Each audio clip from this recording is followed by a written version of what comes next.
Trunk Club was started in 2009.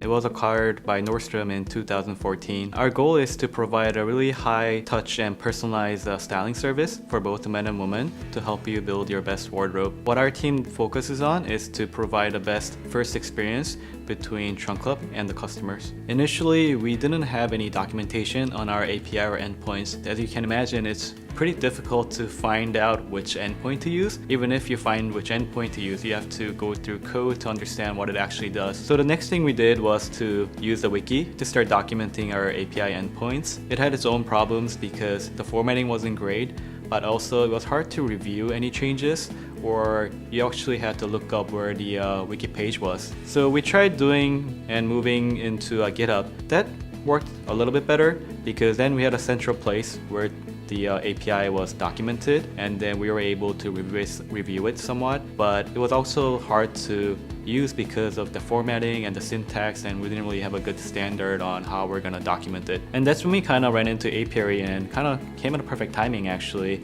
because we've tried different things and we've learned to know like what we're looking for, and Apiary kind of had all of those. It had great formatting and a great common syntax that we can all understand. It had a GitHub integration, so it can live inside a code and still be part of our code review process.